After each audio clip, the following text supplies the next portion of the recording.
Guys, farmer heavyweight boxing champion Mike Tyson, जिनका net worth एक समय पे $400 मिलियन से भी ज्यादा था, वो 2003 में एक ऐसा समय आया था जब वो बैंकरप्ट हो गए थे। ऐसे ही एक और एथलीट जो एक समय पे बहुत ज्यादा फेमस, बहुत ज्यादा सक्सेसफुल थे, बहुत सारे ब्रांड डील्स कर रहे थे, बहुत ज्यादा पैसा कमा रहे थे, बहुत ज्यादा फेम उन्होंने देखा था। एक समय ऐसा आया जब उन्हें ब्रिज के नीचे सोना पड़ा। और सिर्फ ऐसा एक कहानी नहीं है, ऐसे बहुत सारे कहानी आपने वो केबीसी के विनर सुशील कुमार जी के बारे में भी सुना ही होगा कि कैसे ये लोग एक समय पे इतना पैसा देखने के बाद, इतना फेम देखने के बाद बैंकरप्ट हो जाते हैं या फिर इनके पास एक भी रुपए बचता ही नहीं है। क्या कारण है इसके पीछे? कारण है लैक ऑफ फाइनेंशियल लिटरेसी। एक समय पे उनकी लाइफ ऐसी होती है जो हर एक नॉर्मल इंसान जैसी अपनी लाइफ चाहता है वैसा, लेकिन दूसरे समय पे एकदम ऑपोजिट। सो नमस्कार दोस्तों, मेरा नाम है Shikhar Singh and welcome to the Big Talks guys. आज की इस वीडियो में मैं आपके साथ शेयर करूंगा कि कैसे आप इन सारे लोगों की तरह नहीं बन सकते। जी हाँ दोस्तों, अगर आज के इस वीडियो में जो मैं आपको बताऊंगा, जो फाइनेंशियल रूल्स, जो मनी रूल्स मैं आपको बताऊंगा, इसे अगर आप भी फॉलो करते हैं तो आप इनके ऐसे कभी नहीं बनोगे।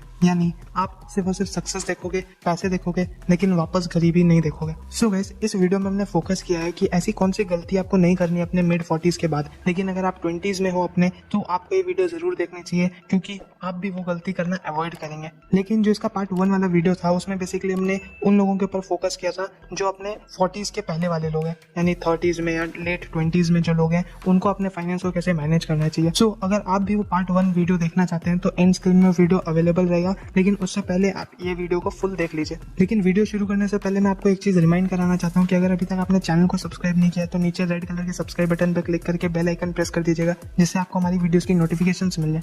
Money rule number 1, 72 rule. So guys, जब भी हम इन्वेस्टमेंट करते हैं सबसे पहला थॉट हमारे माइंड में यही आता है कि मेरा पैसा डबल कितने दिन में होगा। सो गाइस, ये रूल आपको हेल्प करेगा इसी चीज को बहुत इजीली कैलकुलेट करने में। सो 72 रूल बहुत ज्यादा हार्ड नहीं है, बहुत इजी टू अंडरस्टैंड है। आपने जो इन्वेस्टमेंट किया है वो कितने रेट ऑफ रिटर्न पे किया है ये आपको देखना है। फॉर एग्जाम्पल, अगर आपने 10% पे किया है, 12% पे किया, अब आपको सिर्फ एक चीज करना है कि 72 डिवाइड बाई जो भी आपका रेट ऑफ रिटर्न है। फॉर एग्जाम्पल, आपका रेट ऑफ रिटर्न 12% है, सो आपको 72/12 करना है, so you get an answer 6। सो आपका जो पैसा है वो 6 साल में डबल हो जाएगा।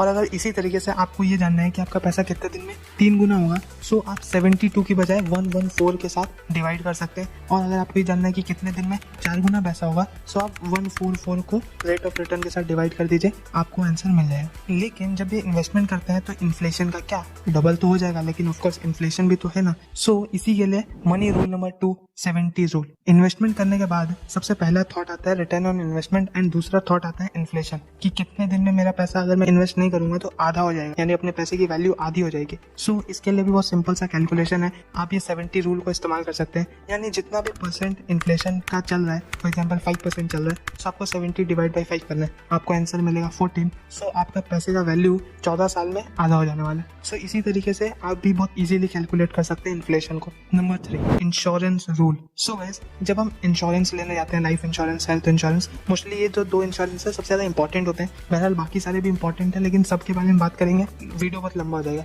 इसीलिए हम सबसे ज्यादा इंपॉर्टेंट 2 इंश्योरेंस के बारे में बात करते हैं, लाइफ एंड हेल्थ इंश्योरेंस। सो जब भी इंश्योरेंस लेने जाते हैं समझ में नहीं आता है कि कितने तक का इंश्योरेंस ले, यानी कितने रुपए का इंश्योरेंस ले। जब भी आप लाइफ इंश्योरेंस लेने जाते हैं तो आपको एक चीज ध्यान देना है कि आपका जो एनुअल इनकम है, क्या उसका 10 गुना आपको मिल रहा है इंश्योरेंस में। यानी अगर आपका एनुअल इनकम 5 लाख रुपीज है, सो क्या आपको 50 लाख रुपीज इंश्योरेंस से मिल रहा है, यानी आप 50 लाख रुपीज के लिए एश्योर्ड हो। अब ये कम से कम 10 टाइम्स तो होना ही चाहिए। अब जैसे जैसे आपकी एज बढ़ती है आप इसको 12 to 15 टाइम्स या 16 टाइम्स तक भी लेके जा सकते हैं, लेकिन स्टार्ट करने के लिए 10 टाइम्स इनफ है। सो आप कोई भी इंश्योरेंस लेने जाते हैं सबसे पहले ये देख लीजिए कि आपके एनुअल इनकम का 10 टाइम्स है या नहीं। Money rule number 4, EMI rule. So guys, हम अपने 30s की एज में बहुत सारे खर्च करते हैं, हम अपने लिए कार खरीदते हैं, घर खरीदते हैं, या पर्सनल लोन लेते हैं और भी बहुत सारे लोन जिसके हम EMIs भरते रहते हैं। सो कितना percentage of your monthly income EMI होना चाहिए, यानी इससे ज्यादा EMI आप नहीं ले सकते हैं, ये आप कैसे समझें। सो इसके लिए बहुत सिंपल सा तरीका है कि आपका जो मंथली इनकम है,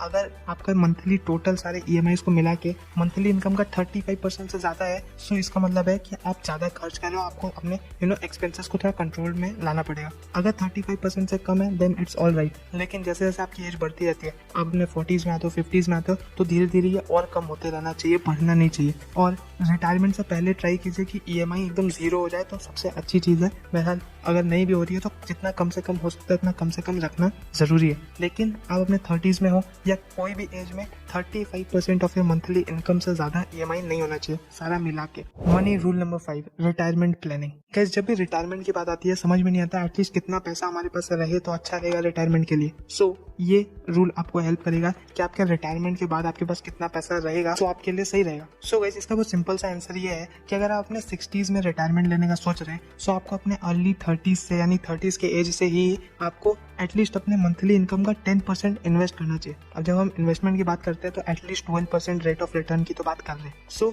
12% पे आपको एटलीस्ट अपने मंथली इनकम का 10% तो इन्वेस्ट करना ही चाहिए। अगर आप 60s के बाद एक नॉर्मल एवरेज लाइफ जीना चाहते हैं तो जैसे कि आप अभी तक जी रहे थे उससे भी थोड़ा सा ऊपर नीचे, लेकिन अगर आप अर्ली रिटायरमेंट के बारे में सोच रहे हैं तो आपको जो मैंने 10% का ना मंथली इनकम का 10% इन्वेस्ट करना है उसको बढ़ा के 20% तो कर ही दीजिए। कम से कम इन्वेस्ट करते रहिए अपने अर्ली रिटायरमेंट के लिए। और जैसे जैसे आप लेट होते जा रहे हैं, फॉर एग्जांपल आपने 30s में रिटायरमेंट प्लानिंग नहीं करी, आप 40s में चले गए, सो आप अगेन 5% इसको बढ़ा दीजिए। और अगर आप 50s में करें तो और 5% बढ़ा दीजिए। इस तरीके से जैसे जैसे आप एक टिकट मिस करते जा रहे हो वैसे वैसे इसको 5% के साथ बढ़ा दीजिए। लेकिन रिटायरमेंट प्लानिंग जितना अर्ली एज से आप करते हो उतना आपके लिए अच्छा रहता है, उतना ज़्यादा से ज़्यादा आपके पास पैसे रहते हैं आपके रिटायरमेंट के बाद। इसीलिए retirement planning is very important. So guys इन्हीं 5 पॉइंट्स के साथ हमारा वीडियो एंड होता है। होपफुली आपके लिए वीडियो इजी टू अंडरस्टैंड रहा होगा। एंड किसी भी कारण से वीडियो पसंद आया तो वीडियो को लाइक कर दीजिए, जितना हो सके उतना शेयर कीजिएगा। एंड जैसे कि मैंने आपको पहले ही कहा था कि मनी मैनेजमेंट का पार्ट 1 वाला वीडियो भी आपके लिए उतना इंपॉर्टेंट है।